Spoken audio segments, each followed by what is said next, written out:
You can be surrounded by people. Meanwhile, none of those people actually have you at heart. None of those people have the will of God for your life at heart. You are not behind. You are becoming. Welcome to becoming. May you leave here better than you came.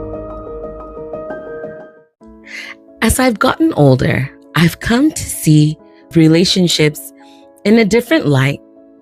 Not all friendships and relationships are safe. Some can be blind spots where, because of love, history, or time, we overlook boundaries and subsequently bad behavior. I had an experience where there was a young lady who, against my better judgment, I decided to befriend. Deep down, I was always a little bit suspect about her, but I didn't really have a specific thing I could pinpoint. But I always just felt, I'm not so sure about this young lady. But I gave her a chance.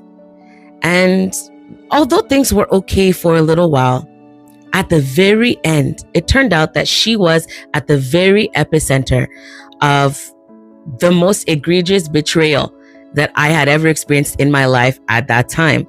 She had been exactly who something deep down inside of me knew she was all along.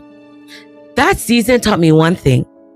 Not everyone walking with you wants to see you do well.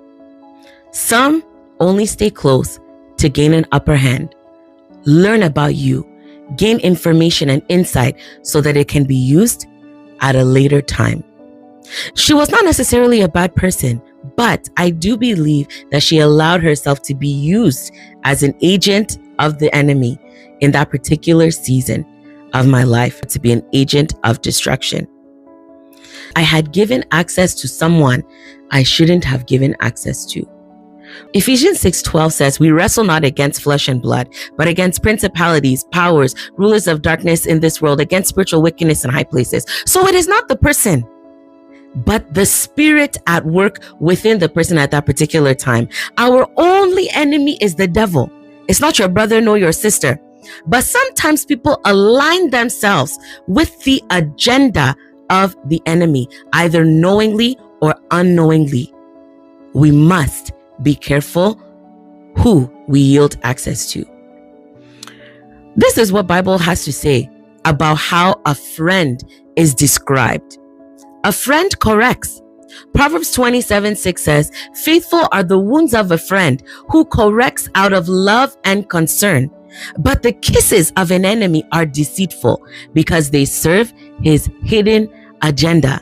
So that means that the friend who might wound you temporarily because they are telling you the truth about something, because they are helping you along in your journey to correct some character flaws, is better to you than an enemy that walks very close to you. So to your face, they are kissing you, but behind the scenes, they are talking about you and planning for your downfall. Look at Judas. Friends are those who align themselves with God's agenda for your life. We must ask ourselves, when we take stock of the people in our life, are they a friend to your future or a foe? Friends are people that support your ability to thrive, environments that challenge you, promote your productivity, your promise, and your purpose.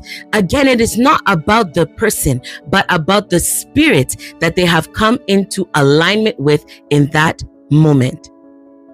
Likewise, an enemy is any spirit that is against your progress. Anything that perpetuates demonic delay, anything that nurtures confusion.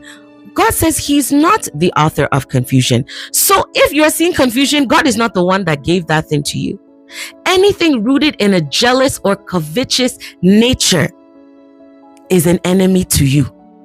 An enemy sows discord. Proverbs 16:28 says, a perverse man sows strife, and a whisperer separates the best of friends. People that have a tendency to sow confusion where it doesn't need to be. These are people who are an enemy to the thing that's in you. We must be discerning. Sometimes the truth is we don't want to see what it is that the Lord is showing us. about the person. Just like me with that girl. If I look back, the Holy Ghost was telling me, sister, there's something about that lady. And because I couldn't rationalize it, because I didn't have proof, I didn't have evidence, I said, maybe it's just my mind. And I allowed it to let it go. And lo and behold, time revealed the truth. I read this quote that said, don't keep asking God to reveal people when you have already ignored what they have shown you about themselves. That thing is like a sword. People show us who they are. People demonstrate to us what is truly on the inside of them.